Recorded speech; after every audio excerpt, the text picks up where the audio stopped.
Support us by subscribing, ring the notification bell, press all, and thumbs up. Thank you. Go ahead and have a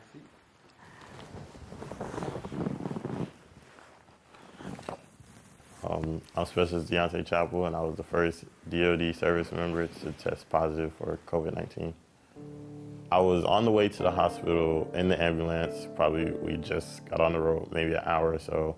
I guess a article came out or something on CNN. I forgot which one my mother said she's seen.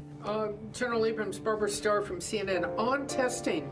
And my mom immediately knew it was me. She called me on the way and she's like, "Son, you have it." I'm like, I couldn't, I'm wearing a face mask and everything in the back of the ambulance, so I couldn't lie and say I didn't have it. But I'm just like, how did you, it's so many 23-year-old soldiers in Camp Carroll.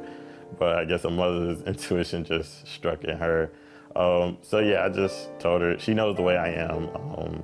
But with me keeping my composure, it kept her spirits high and how I was handling it. That's all we're trained from the first day we joined is resiliency from all the MRT courses you take annually. So yeah, it definitely prepped me to just keep level-headed and not think worst case scenario. I didn't let what was going on in the media make me think the worst. I knew myself, and I've been in some pretty scary situations where I've been in the hospital feeling like, the worst, but this wasn't that time. It was scary for sure.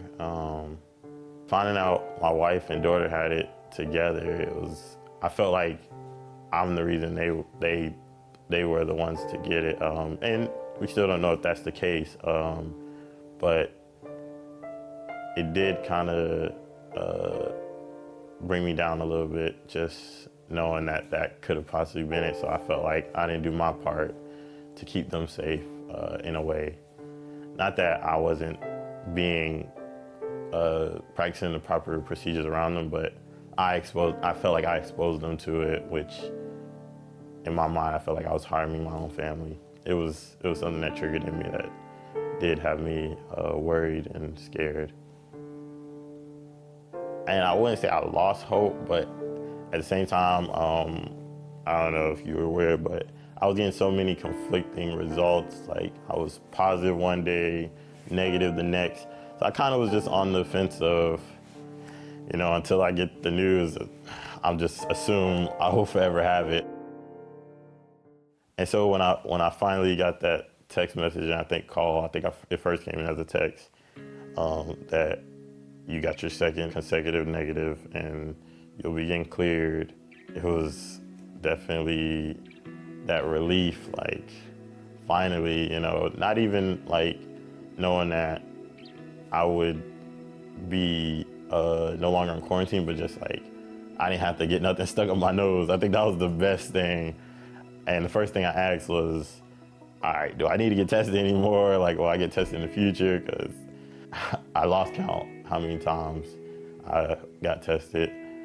But yeah, it was definitely a relief. I think the first thing I wanted to do, which it's a funny story, because the day I went in to get tested, all I wanted was some shrimp tacos from El Guerrero.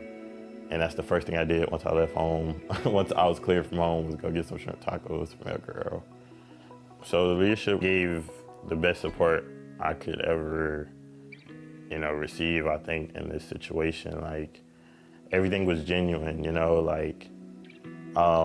if you know me, I'm someone, I don't ask for much, and I don't care to get something or ever need someone else's help. But they made sure if I did need it, it was extended. It definitely made my family feel like the Army truly cared about us and not just myself.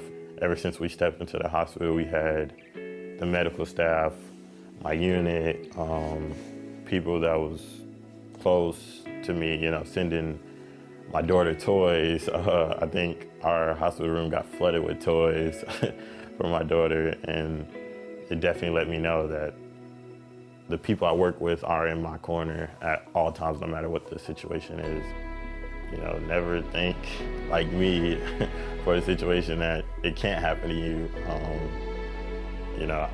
I don't think, as of right now, they know anyone is exempt from it. Take it serious and take your health serious. Because that's one thing I didn't do before this situation, and it was a complete eye-opener to me.